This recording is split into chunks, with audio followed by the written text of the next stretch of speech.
말씀 찾겠습니다. 마태복음 4장입니다. 저번 주와 같은 말씀입니다.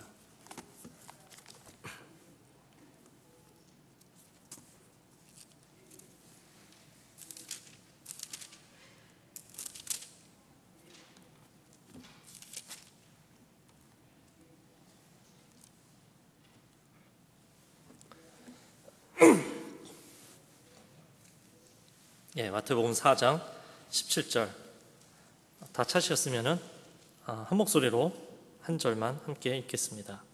이때부터 예수께서 비로소 전파하여 이르시되 회개하라 천국이 가까이 왔느니라 하시더라. 아멘. 자, 하나님의 말씀입니다. 짐은 곧 국가이다 라는 그런 말을 들어보셨나요? 1600년대 프랑스 왕이었던 루이 14세가 한 말입니다. 영어로는 I am the state입니다. 근데 물론 프랑스 왕이니까 불어로 말했겠죠. 근데 이 짐은 곧 국가이다 라는 말의 뜻이 무엇인지 알고 계십니까? 이 말은 오늘 나눌 말씀과 상당한 또 관련이 있습니다. 또 찬양에 대해서 너무 감사한 게 아까 여러분들 찬양하시면서 정말 아무것도 모르시는 분들도 찬양들의 공통점을 찾으셨을지도 모르겠습니다. 하나님의 나라에 관한 찬양들이 많이 있었죠. 주의 나라, 그렇죠? 그래서 그 찬양 가운데서도 정말 우리 그 가사만 우리가 열심히 생각하면서 불렀어도 사실 제 설교를 다 들으신 거나 마찬가지라고 말할 수 있겠는데요. 오늘은 이 하나님의 나라에 대해서 나누는 두 번째 시간입니다. 지난주에는 하나님의 나라가 얼마나 우리에게 중요한지를 함께 나눠봤습니다. 그렇죠? 구약 성경에서 묘사된 하나님의 나라에 대해서 잠시 우리가 살펴보았었고, 또 신약 성경에서 예수님께서 가장 먼저 전하신 그 메시지가 바로 하나님의 나라임을 우리가 살펴보았습니다. 신구약을 통틀어서 성경에서 가장 최고의 메시지가 바로 천국, 즉 하나님 나라의 메시지임을 우리가 살펴보았던 것입니다. 우리 신앙의 궁극적인 목적이 천국에 들어가는 것이죠. 그죠? 다른 말로 하면은 하나님의 나라의 백성이 되는 것이기 때문에 천국 메시지가 가장 중요한 것입니다. 이 구원과 천국은 사실 그리 다르지 않습니다. 천국에 가기 위해서 우리가 구원을 받아야 하는 것입니다. 그걸 아시겠죠? 천국을 가기 위해서 우리가 구원을 받아야 천국에 갈 수 있는 것입니다. 하나님 나라의 백성이 되기 위해서는 죄사함을 받아야 하는 것입니다. 같은 말을 제가 살짝 다르게 했을 것 뿐입니다. 근데 우리는 죄인의 모습으로는 하나님 나라의 백성이 절대로 될 수 없습니다. 그래서 예수 그리스도께서 십자가에 달리심으로 우리의 죄를 용서하시고 또 하나님의 자녀가 되게 하신 것입니다. 하나님 나라의 백성이 되게 하시려고 우리의 죄를 용서해 주신 것입니다. 그냥 우리가 불쌍해서 죄를 용서해 주신 게 아니고 우리를 하나님 나라의 백성으로 삼으시려고 우리의 죄를 용서해 주셨다는 것입니다. 그래서 우리의 죄가 용서받았다는 그 사실에 집착하는 것이 아니라 용서받은 자로서 이제 어떻게 살아가야 하는지를 알아야 하는 것입니다. 용서받은 자답게 사는 것이 하나님 나라의 백성으로 사는 것입니다. 하지만 우리는 이제 하나님 나라라고 하면은 우리가 나중에 이제 죽어서 가는 곳으로만 생각하기 쉽습니다. 그렇지 않나요? 근데 오늘 본문에서는 예수님께서 뭐라고 하시죠? 회개하라 천국이 가까이 왔느니라 라고 하십니다. 여러분들은 천국이 가까이 왔다는 말을 어떻게 해석하십니까? 이 말의 뜻이 뭐라고 생각하십니까? 우리가 죽을 때가 되었다는 말입니까? 아니면 심판의 때가 이제 다 다가왔다는 말씀으로 이해를 하십니까? 우리가 일반적으로 이제 나라라고 하면요, 맨 처음 드는 생각이 무엇입니까? 나라, 최 목사님 딸 나라 말고요, country, 나라 하면은 드는 생각이 무엇입니까? 아마 처음 드는 생각은 아마도 장소적, 즉 공간적인 개념이 들 것입니다. 이제 나라를 생각하면, 나라라고 하면 땅덩어리를 생각하게 되는 것입니다. 그래서 이렇게 하나님이 나라라고 할 때에도 우리는 장소를 떠올리기가 쉽죠, 아주. 그래서 우리가 우리 청년 예배에서 왜 안 하죠? 주기도문을 외우게 됩니다. 그죠? 주기도문을 외울 때 이런 부분이 나옵니다. 나라의 임하옵시며, 이런 부분이 나올 때, 이 부분을 외울 때 어떤 생각을 갖고 기도를 하십니까? 하늘에서 강력한 빛이 나오면서 또 그 구름에 떠 있던 이 황금집이 이렇게 내려오는 그런 그림이 그려지십니까? 이 파라과이에 계시는 선교사님 한 분이 그곳 원주민들에게 이제 복음을 전하시는데요. 아무리 전해도 이제 잘 믿지 않았다고 합니다. 그러다가 이제 천국에 대해서 얘기를 하게 되고 황금으로 만들어졌다고 얘기를 하니까 성경에 나옵니다. 길바닥이 다 황금으로 깔려 있다고. 근데 천국이 황금으로 만들어졌다는 얘기를 하니까 그제서야 믿기 시작했다고 합니다. 황금을 좋아하나 봐요. 하지만 이 황금 도시는 하나님 나라에 대해 성경에서 설명한 아주 상징적이고 또 단편적인 모습일 뿐입니다.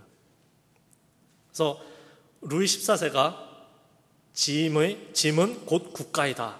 I am the state 라고 한 말의 의미가 이제 무엇인지 아시겠습니까? 왕권을 가진 그가 국가를 쥐고 있었습니다. 국가의 모든 것이 왕의 사유재산이었습니다. 자신의 모든 주권, 즉 sovereignty를 가졌다는 말입니다. 주권을 영어로 하면 sovereignty입니다. 성경에서 이 나라, 킹덤이라는 단어가 쓰인 경우를 우리가 다 찾아보면 좋겠지만 시간 관계상 한 곳만 찾겠습니다. 시편인데요. 시편에 나온 하나님의 나라가 어떻게 묘사가 되어 있는지 한번 보겠습니다. 시편 145편입니다.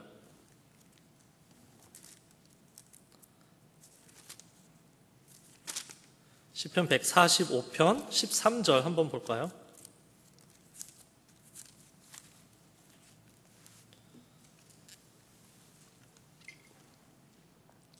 예. 시편 145편 13절 다 찾으셨으면 한 목소리 읽겠습니다. 주의 나라는 영원한 나라이니 주의 통치는 대대에 이르리이다. 아까 찬양에도 그대로 나오죠. 주의 나라 영원하며 주의 주권과 주의 통치와 주의 나라 나오죠. 네.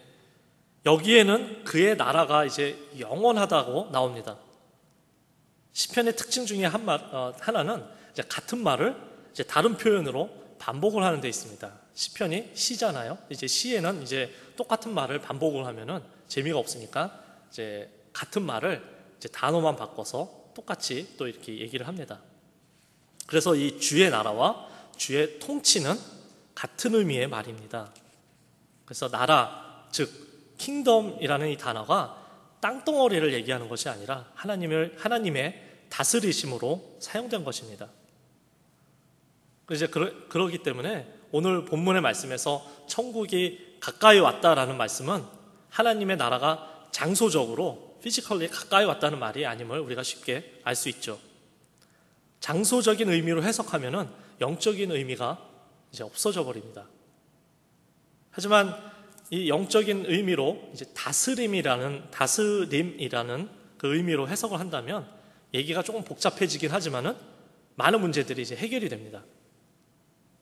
이제 조금 지루할 수 있겠지만요, 여러분들이 이걸 이해를 하셔야 되는 게 우리가 결국에 가야 되는 것이 하나님의 나라입니다. 그렇기 때문에 잘 들으셔야 됩니다. 누가복음 19장을 한번 찾아보겠습니다.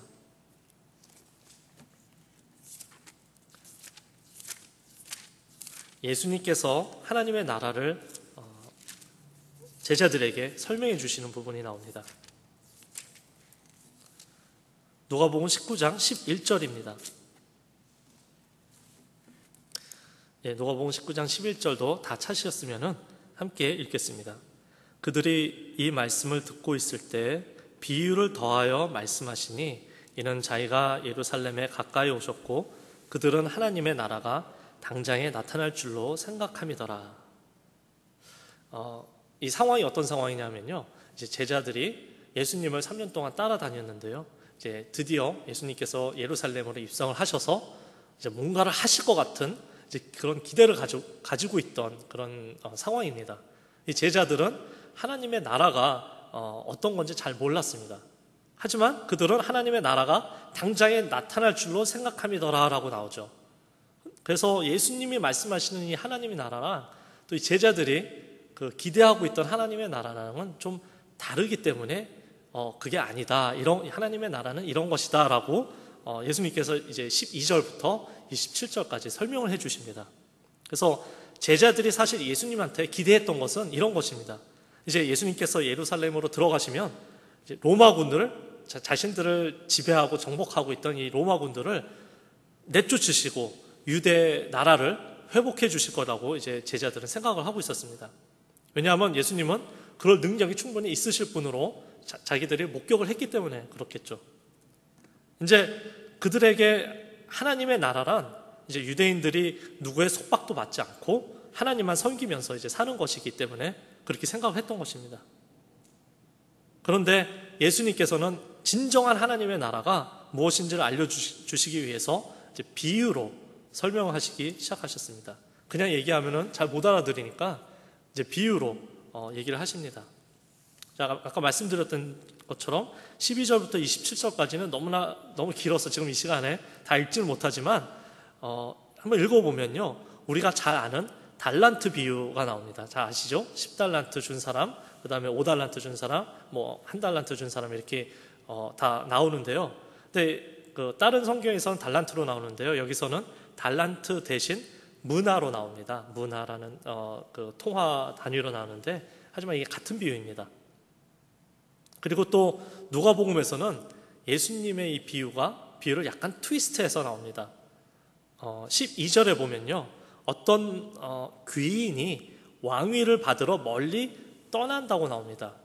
그래서 왕위를 받기 전에 아마 귀족이나 뭐 이제 왕위를 받을 사람이었겠죠. 근데 그 사람이 멀리 가서 이제 왕위를 받아오는 그런 장면인데, 그 전에 이제 10문화를 주고 뭐 5문화를 주고 1문화를 주고 이제 갔다 와서 이제 그 종이 이제 그 불려서 드리는 그런 장면, 그거 아시죠? 달란트. 그래서 그거랑 같은 얘기인데요. 거기에 이제 이 귀인이 어디를 가서 왕위를 받아오는 이야기가 들어갑니다. 그래서 처음엔 저도 이게 왜 이런 얘기가 여기 달란트의 얘기에 들어가 있는가 이렇게 많이 궁금했었는데요. 이게 하나님의 나라를 설명하시려고 이렇게 하시는 것입니다. 그래서 이 비유는 뜻은 제가 먼저 말씀을 드릴게요. 예수님께서 이제 다시 재림하시기 전에 십자가에 죽으시고 또 다시 살아나셔서 하나님께 돌아가야 된다는 말씀입니다. 그래서 이 귀인이 왕위를 받으러 멀리 떠난다는 것이 바로 하늘나라로 예수님께서 올라가셨다가 이제 왕위를 받고 오신다는 것은 예수님이 다시 왕으로 오신다는 얘기입니다. 그래서 그거를 비유로 말씀을 하십니다.